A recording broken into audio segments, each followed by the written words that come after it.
Assalamualaikum warahmatullahi wabarakatuh.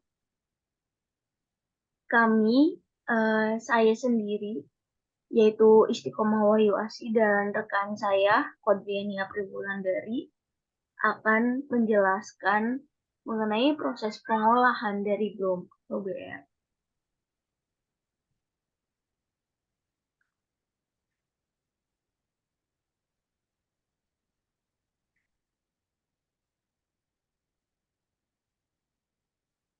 Yang pertama, itu ada sejarah dari Brom tersendiri.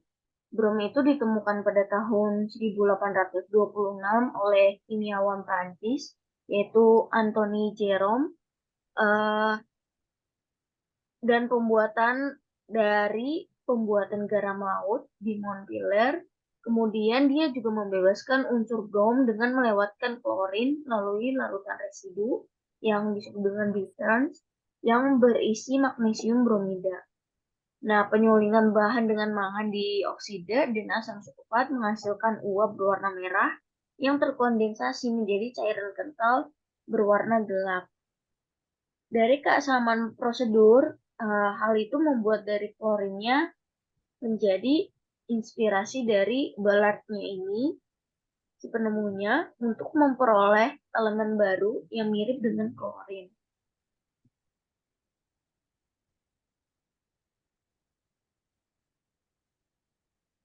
Selanjutnya ada sifat fisika dan kimianya. Brom itu bernomor atom 35 dengan masanya 79,904 gram per mol dengan elektronegativitas menurut Pauling itu 2,8, lalu kepadatannya 3,1 pada suhu 20 derajat Celcius dengan titik leburnya minus 7,2, lalu titik intinya 58,8. Untuk radius van der Waals-nya 0,165 dengan radius ioniknya 0,195. Untuk isotopnya 10 dengan energi ionisasinya 1142,7 kJ per mol dengan potensial standar 1,08 volt. Kemudian untuk elektron konfigurasinya itu AR 4S2 104P5. Bromin sendiri itu mudah menguap pada suhu kamar dan juga memiliki bau yang tajam, sehingga cairan dan uapnya berwarna coklat kemerahan. Kemudian bromin satu-satunya unsur cair non logam, kemudian larut dalam air dan CH2. Selanjutnya ada manfaat dari brom itu sendiri. Yang pertama, ada natrium bromid yaitu sebagai obat penenang saraf. Lalu yang kedua ada AGBR yaitu untuk film fotografi. Jadi AGBR ini dilarutkan dalam film gelatin, kemudian film dicuci dengan larutan Na2S2O3 untuk menghilangkan kelebihan AGBR sehingga perak akan tertinggal pada film sehingga bayangannya hitam. Maksud saya pada film sebagai bayangan hitamnya. Lalu yang ketiga ada CH3BR itu melbromid sebagai bahan campuran zat pemadam kebakaran. Lalu yang keempat ada C2H4BR2 yaitu etil bromida yang ditambahkan pada bensin agar timbal yaitu Pb dalam bensin tidak mengendap karena diubah menjadi PbBr2. Selanjutnya ada dampaknya. Dampak dari senyawa brom itu yang pertama, brom ini memiliki sifat korosif. Jadi pada bentuk cair dan uapnya, si bromin ini mampu mengiritasi mata dan tenggorokan pada manusia. Sedangkan uapnya itu beracun saat terhirup. Lalu ketika manusia menyerap brom organik melalui kulit, makanan, dan saat bernafas. Yang kedua, brom organik digunakan sebagai bahan pembuatan obat untuk membasmi serangga dan hama, namun dapat berpotensi beracun bagi manusia. Unsur dari brom juga dapat merusak sistem saraf dan gangguan materi genetik. Baik, selanjutnya untuk proses industri brom akan dijelaskan oleh rekan saya, Kodriani. Dipersilahkan. Baik, terima kasih Isti. Untuk selanjutnya yaitu proses industri brom.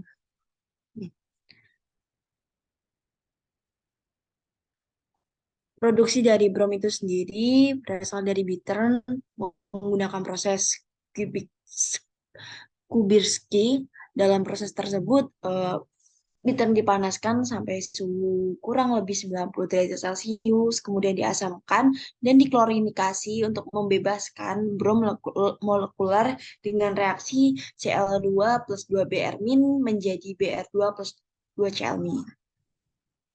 Brom selanjutnya dilucutkan atau di stripping dengan kukusan yang mengalir berlawanan arah dengan bitter di dalam kolom jejak. Kelebihan dari klor yang cukup kelebihan klor yang cukup harus dipertahankan dalam menara-menara klorinator dan pelucut. Tetapi karena surplus klor didaur ulang ke kolom-kolom tersebut, konsumsi klor biasanya kurang dari 1,25 kali stoichiometer. Peralatan yang berkontak dengan halogen basah biasanya berbahan konstruksi keramik atau gelas. Jika perlu berbahan konstruksi kondensor, bahan konstruksi kondensornya berasal dari logam tantalum. Karena sudah disebutkan sebelumnya ya bahwa salah satu sifat dari brom ini atau brom ini kan juga termasuk senyawa halogen itu kan korosif ya. Selanjutnya, nah berikut ini adalah diagram alir dari proses produksi atau pengambilan brom dari bahan bitter atau bahan mentahnya itu bitter. Di sini bittern eh, dia dipompa, kemudian dia di sebelumnya kan dia dilakukan juga pembuahan asam yang dilakukan jika bittern tidak mengandung zat-zat pereduksi yang bereaksi dengan klor menghasilkan asam klorida. Nah, si bitternya ini nantinya akan dikontakkan dengan asam, ya benar dengan asam jika diperlukan dan selanjutnya juga dikontakkan dengan klor. Nah, selanjutnya ada kan si brom itu kan terkandung dalam bitternya.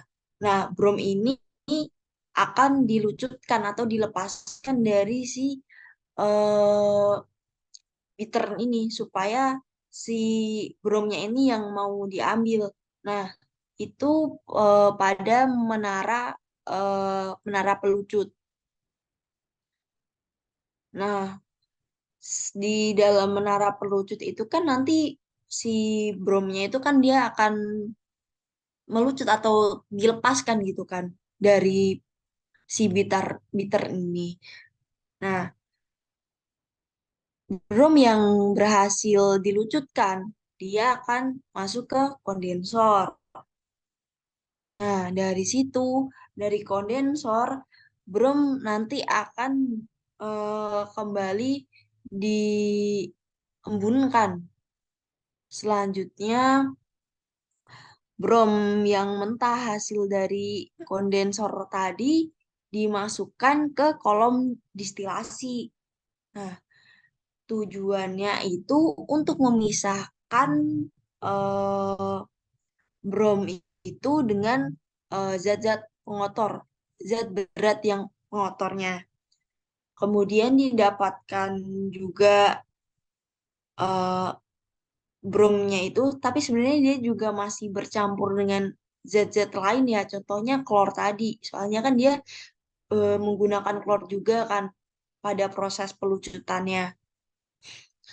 Nah, zat-zat ringan seperti brom dan klorinnya itu tadi, dia dikondensasi lagi, kemudian setelah itu baru klorinnya dilepaskan, setelah itu masuk lagi ke kolom fraksinasi supaya bromnya ini semakin murni. Nah, si klorinnya itu yang masih tertinggal dari pelepasan sebelumnya, dilepaskan lagi pada kolom fraksinasi. Nah, setelah itu baru didapat hasil brom yang akan digunakan untuk turunan bromnya. Selanjutnya,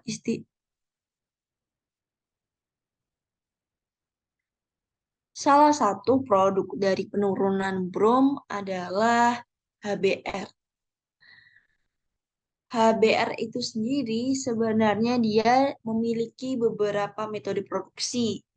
Tetapi dalam presentasi kami ini, kami menyampaikan 3 metode produksi yang karena dalam beberapa metode produksi yang ada, 3 metode ini yang memiliki eh, atau menghasilkan kandungan, bukan menghasilkan ini ya, melibatkan bromnya lebih besar daripada atau lebih tinggi atau lebih besar daripada dari metode yang lainnya.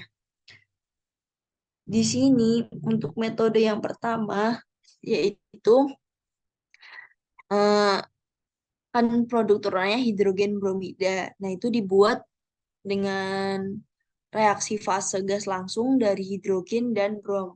Reaksi dapat dilakukan tanpa katalis dengan mempertahankan api mandiri di dalam pembakar tertutup. Nah, langkah pertama dengan melewatkan hidrogen dan uap bromin di atas spon platina hangat yang bertindak sebagai katalis. Kemudian sebagai produk sampingan dalam brominasi senyawa organik dengan melarutkan hidrogen bromida dalam air atau dengan menyuling dari campuran natrium bromida dan asam sulfat. Jadi eh, si gas hidrogen dan uap BR atau brominnya tadi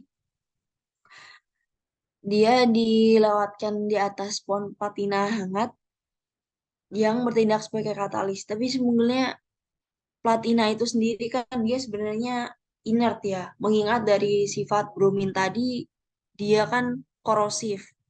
Jadi mungkin pemilihan platina di sini juga karena dia inert.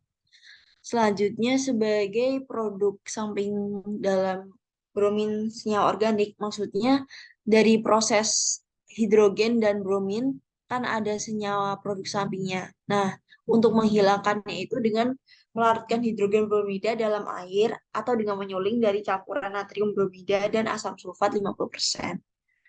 Untuk proses metode yang kedua, gas anhidrat diproduksi secara industri dengan membakar bromin dengan adanya hidrogen berlebih pada 500 derajat Celcius atau dengan mereaksikan bromin dengan hidrogen pada 375 derajat Celcius di atas gel silika yang diplatinasi atau katalis asbes yang diplatinisasi. Generasi hidrogen bromida sebagai produk samping selama brominasi senyawa aromatik merupakan sumber utama lain dari gas industri meskipun hidrogen bromida kurang murni. Jadi untuk metode yang kedua ini eh, dia industrinya dengan membakar bromin dengan adanya hidrogen yang berlebih pada 500 derajat Celcius. Nah, di sisi lain sebenarnya dia juga menghasilkan gas samping seperti metode yang pertama. Cuman dalam kasus ini hasil sampingnya itu merupakan sumber utama lain dari gas industri. Jadi hasil sampingnya itu sesuatu yang masih bisa dimanfaatkan. Nah, walaupun di sisi lain si hidrogen bromida ini dia jadi kurang murni atau kemurniannya eh, tidak terlalu tinggi ya karena dia memiliki hasil samping. Selanjutnya, isti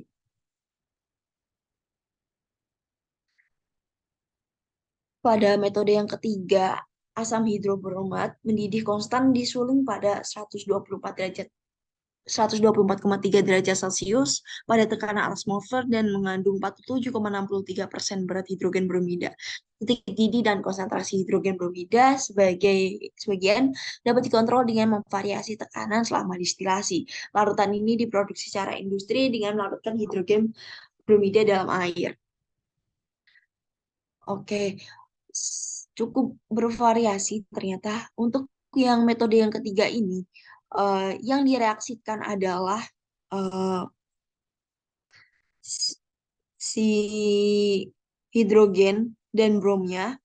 Nah, selanjutnya dia dididihkan, kemudian disuling pada 124,3 derajat Celcius. Nah, karena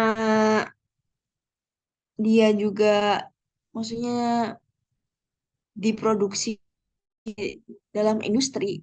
Nah, si hidrogen bromida itu dilarutkannya dalam untuk metode pertama tadi kan dia di dihilangkan produknya, dihilangkan produk sampingnya dengan dilarutkan dalam air juga. Nah, sedangkan pada posisi ini si larutan hidrogen bromida itu secara industri dibutuhkannya hidrogen bromida dilarutkan dalam air. Seperti itu. Selanjutnya, Sti,